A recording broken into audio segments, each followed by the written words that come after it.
diabetes anxiety. So how would you define anxiety? Well, anxiety has got its own definition, but you put diabetes in front of it. I'm sure that looks and feels differently for different people. Yeah, sometimes. Okay. I mean, anxiety, I think, as a whole, the way that I typically describe it to clients in a counseling session is anxiety is sort of what manifests when we are dealing with something that is unknown that also feels threatening. Mm. And that is a lot of diabetes. Diabetes as a whole has a lot of vaguely or not so vaguely threatening elements to it: low blood sugars, high blood sugars, complications, stigma, comments, things, relational aspects. I mean, there's a lot of different things you can kind of pull out of the diabetes experience to go, this is scary. And on top of that, there is the unknowns, the uncertainties. And so when when I work with people with diabetes who are experiencing a lot of anxiety, a lot of times they're coming because they have a lot of unpredictability in their life around diabetes. Maybe they don't trust their insulin amounts, that they feel like I could go low at any second. I don't trust the amount that I'm taking. I maybe don't trust my technology. I don't trust that the CGM is telling me what my blood sugar really is. All kinds of things, right? I mean, you could name anything, and there's this uncertainty around what's happening. Yeah. And in addition to that, the thing that feels uncertain also feels fairly threatening. And so you feel really anxious about it. Mhm. And when we feel anxious about something, when we're dealing with something that is, threatening and uncertain, is we try to gain certainty. We Mm. don't like uncertainty. We want to know. And so that's where a lot of people end up sort of coping, right? These are, coping strategies in ways that function in helping them to find relief from that anxiety. They Yeah. might run their blood sugars a little bit higher, or they'll reduce how much insulin that they take, or they might avoid certain foods that Mhm. I don't know what is going to happen if I eat pizza, so I just won't. And so Yeah. there's an avoidance, or a protection that shows up in order to kind of help them feel like I Yeah. now know what is Mhm. going to happen. Things Yeah. don't feel so scary and so Mhm. threatening because I have Yeah. some of that predictability and control back.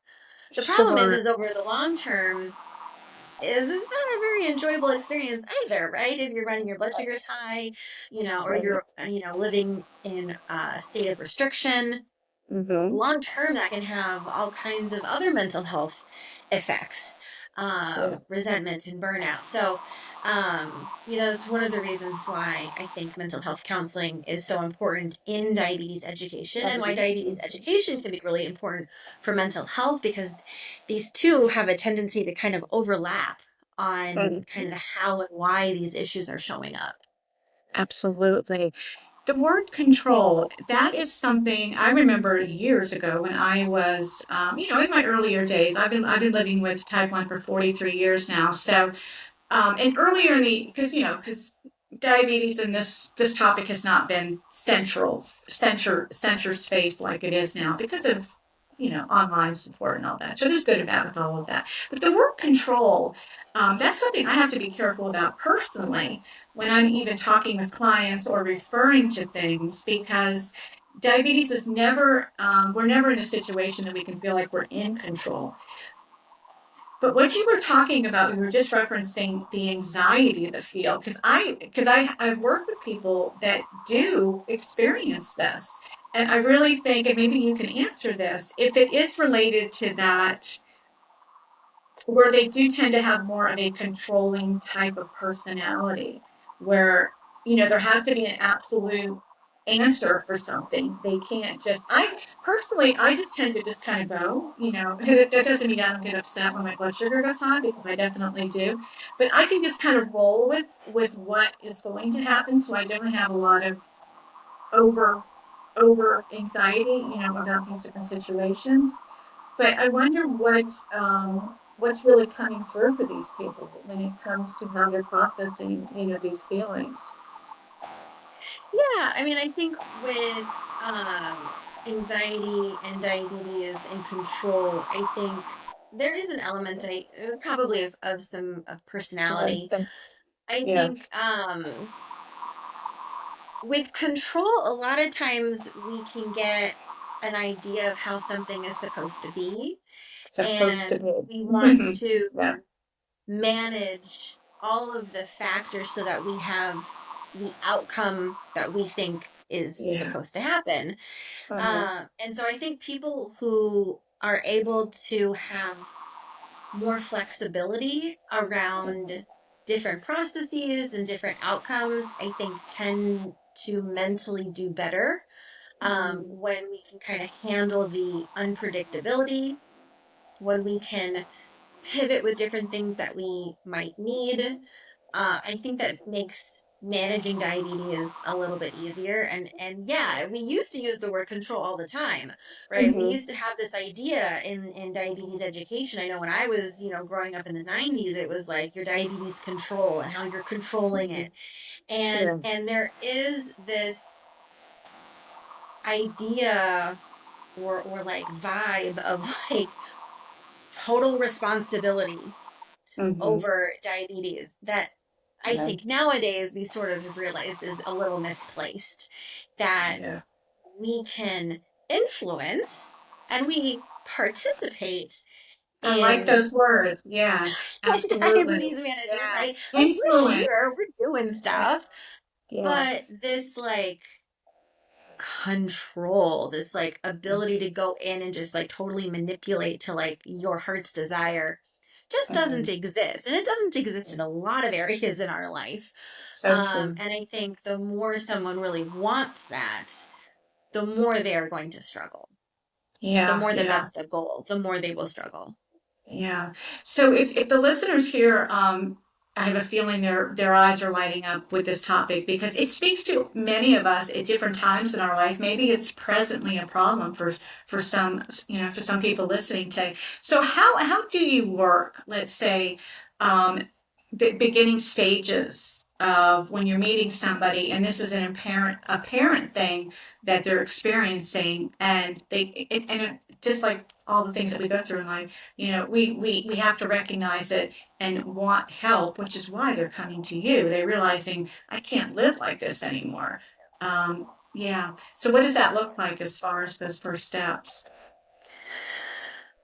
Well, I think the first thing that I tend to talk to my clients about is why we experience anxiety. I think Mm-hmm. understanding the emotion and the phenomenon helps to normalize it and Mm-hmm. to give yourself some compassion Yeah. and some validation that this is why you're feeling this way and it makes sense. Anxiety is part of the human experience. Yeah. It's something that we're going to feel in a lot of different situations. And that doesn't mean that you are doing something wrong, or that you don't get it, or, that you're like confused or stupid or Mm-hmm. something like that. That it's just, Mm-hmm. it is part of dealing with uncertainty that feels threatening, right? And Yeah. so, I think changing our narrative around emotions can be really helpful to kind Mm-hmm. of allow that experience to exist, because when we feel anxious and we feel like I shouldn't feel anxious, feeling anxious is bad or wrong, we are more likely to go in and try to do something to stop it. Mm-hmm. And it's the going in and trying to stop it that it will sometimes lead us to do things that are actually unhelpful or even harmful in the long run. Okay. So that's one thing. And then I'd say that to kind of go along with that, or maybe, I don't know if this is like the second step, but I talk with my clients a lot, and they hate this part. So your listeners are probably going to hate that I'm saying this too, because nobody likes it. But it is to get comfortable with being uncomfortable. Uncomfortable. I love that That term. is a it is a Yeah. part of doing things new. It's a part of Right. change. Yeah. Is when we kind of start to endeavor to do something different, whether that's even when you really want something, when you're like, okay, I'm gonna start giving, more insulin, or I'm gonna lower my high threshold from, whatever to something lower, and I'm gonna Mhm. card count or whatever it is. we Yeah. can we can kind of cognitively go, okay, I'm really excited, I know I'm doing this is going to be great, and then we do it and we're like, this sucks, Yeah. I don't like this. This is a lot of work. Maybe I'm feeling anxiety because I'm not used to giving this amount of insulin. I'm used to Mhm. giving this other Yeah. amount.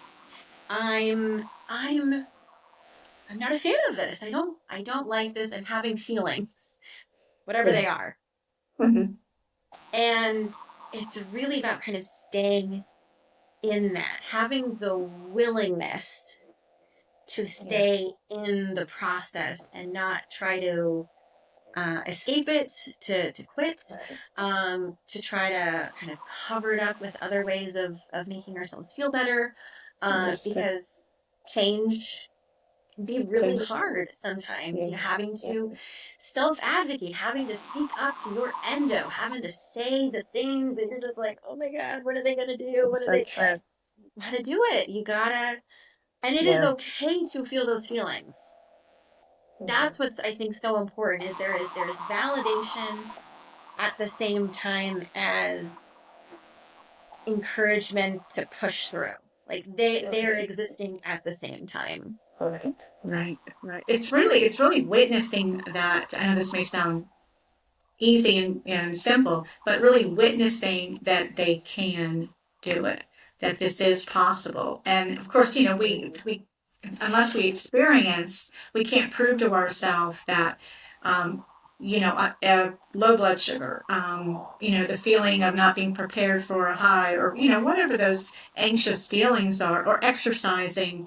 I have a lot of clients over the years that they're really hesitating on starting a new exercise program. Well, this has always worked. I'm not sure about adding this to the routine. But again, we don't know unless we try. And Yeah. I always try to empower. It's like, you have the ability to do this. This is attainable for you. Wouldn't it be wonderful if you could take the step, do it slowly, and it's so liberating when you can prove to yourself. And I'm assuming too that this type of these feelings, this anxiety, maybe there's other parts of their life and their job, their relationships, that this is also could be a problem. So it may not just be diabetes isolated to just diabetes, right?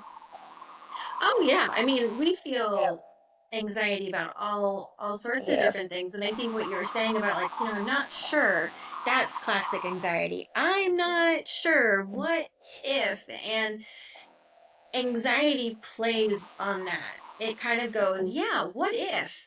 Oh, you're not Mm. sure about something? Just don't do it. Like, that'll be safer. It'll be safer Safer. not to do the thing. And a Mm-hmm. lot of us sort of go, yeah, okay, I'll just stick with what I know. I'll stick with what I'm already doing, even Mm-hmm. though we may go, it's not really serving me.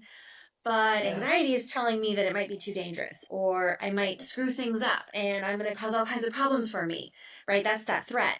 And so we Mm-hmm. go, I'll just keep doing what I'm doing. And you can't really outsmart anxiety. Anxiety is really good at what it does.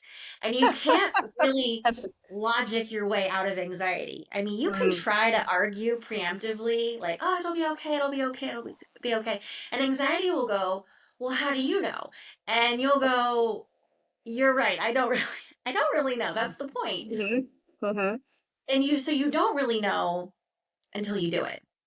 Yeah, And yeah. that's where we sort of build that, not necessarily certainty, that's not really the goal of managing anxiety, is to go, I can predict the future. I always tell my clients, I do not have a crystal ball. I have no idea what's going to happen. You might go low. You could go low. That is a distinct possibility. I don't think so. It's not a likelihood given various factors, but I do not have a crystal ball. You could go low. The question is, do you feel like you can handle Right. the possibilities, the Right. potentials that you're worried about? That's a much better question to ask yourself, is not, can I prevent the scary things from happening? Can I know for sure whether or not it's going to, happen? But if it happens, do I feel capable of handling that?